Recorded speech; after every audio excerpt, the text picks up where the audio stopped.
Hello. Extreme recap today. I'm going to talk about Ninja Assassin, a neo-noir film about martial arts. Here are some spoilers. Take care and be careful. The movie opens in a tattoo parlor run by an experienced older man. He is dealing with a youthful hoodlum. At the point when a flunky carries an envelope loaded up with dark sand, the hoodlums don't have the foggiest idea what it implies, however the elderly person freezes in shock.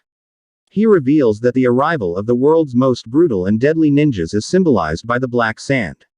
When the gangsters call him coward, he shows them a nasty scar on his chest that was caused by a ninja attack. He has experienced them firsthand and knows how dangerous they are. He was brought into the world with a heart on the right half of his chest, which is the main explanation he is as yet alive right up until today. A man's head is suddenly cut in half, spilling blood everywhere. A man is then dragged up by a wire that falls from the ceiling. When he has only thrown back a portion of his gut and reached the ground, he stays hidden in the shadows and simultaneously slices through people's bodies and limbs, resulting in a bloodbath. The ninjas emerge from the dim corners of the room only after everyone has perished. The Ozunu clan of Japan is then shown to us. It is a clan of ninjas led by Lord Ozunu, who is ruthless. The faction gathers kids from around the world and makes them go through a progression of merciless preparation methods to turn into a definitive ninja professional killers. They're famous among the world chiefs, however stowed away from the remainder of the world. Any individual who furnishes the faction with 100 pounds of gold can enlist their professional killers and guarantee the passing of the individual they need to target. The Ozunu clan is responsible for the deaths of the Russian president and has been operating in the shadows for more than a century. The Japanese state head, Jeffrey Epstein, and numerous other higher figures. Everyone who is aware of them is terrified of ever coming across them. Lord Ozunu introduces a new kid named Riso to the group during one of the sessions. He was taken into the clan by the leader after his parents left him behind. Ozunu is told by something that Riso will succeed him as clan leader because it is anticipated that the training will be more difficult for riots. He has scars all over his body by the time he is 10 because he gets punished for making mistakes. His capacity to conceal himself should be one of the most important characteristics and injuries. Riso is instructed to walk on a wooden floor that makes only one sound. His feet were cut at night by a coquette showcase as a result. Due to the pain, the child is barely able to sleep. Then, for the first time in his life, he sees kindness. Curriculum. A fellow trainee ninja applies ointment to his wounds. Her name is Curriculum. Curacao is different from other places in that children are taught not to feel anything. She rejects the clan's support for the killings and violence. It goes by quickly. Additionally, Riso and Kiriko share a childhood. Almost never speaking, but always watching out for. Riso is now the most skilled ninja that Ozunu has ever taught.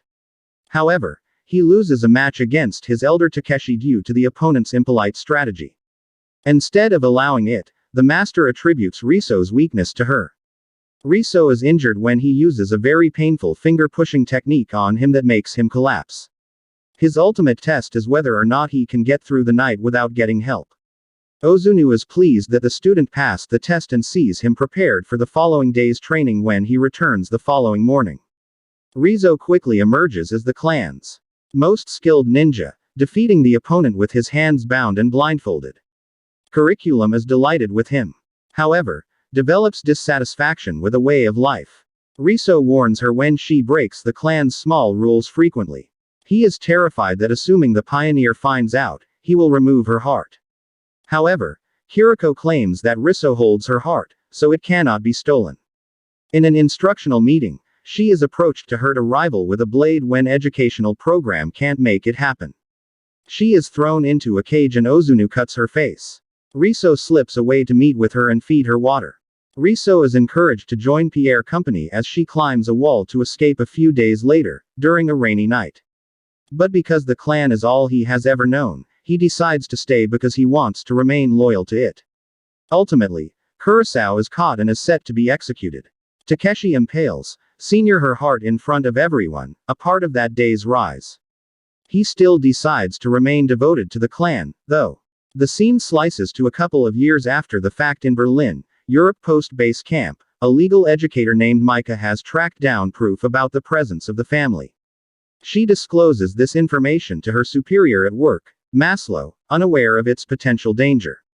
He won't completely accept that there is a mysterious ninja association that main elites know. But Mika shows him the reports that show a link between the deaths of many well-known people and the money that comes from world leaders. Maslow, now curious, decides to investigate the issue further. They eventually discover that Sabaton, a high-ranking KGB agent, has previously issued reports of a similar nature. However, as his work began to gain recognition, he was fired from his position because of his delusions and eventually killed. Then, at that point, we see that Riso is likewise in the city of Berlin, living in a decrepit condo for an extraordinary undertaking. As his master instructed, he trains every morning over a block of nails. At some point, he goes to the neighborhood clothing shop and runs over a lady. She is by all accounts cordial, yet he immediately perceives her as a ninja. The two engage in a fierce fight and attack each other. A while later, we observe the girl's body spinning inside a washing machine and blood dripping from it. Mika, on the other hand, advances her investigation by meeting the former agent's wife, who was killed for discussing the clans. The woman reveals that her husband was a courageous and steadfast man. In any case, after the outrage, everything changed. He turned out to be such a great deal a weakling that each entryway and window had at least 2 locks, and each side of the house was, indeed, he left no space for the shadows. The ninjas therefore had no place to hide. Even so, one night, he died when the lights went out. A higher official visits Mike's workplace the following day for an evaluation. Obviously he is there to watch out for her, since individuals are discussing her being too inquisitive about things that don't concern her. Mika cautiously returns home that evening, but she discovers that the entire block has lost power. Nonetheless, she enters her dim apartment and is surprised to be attacked by a ninja. She is saved by another ninja, who also kills the killers. Riso alone is who he is. Riso is an adult as shown in another flashback completing his first assassination. He brutally kills the target as he lets out all of his frustration. He meets the rest of the clan on the rooftop following the mission. Riso attacks him with the Kyokazu showcase, cutting him across the face and eye as Lord Ozunu declares that he is proud of Ryoto and calls him closer to his surprise. His kindred ninja assaults him and drives him over the structure in the wake of harming him seriously.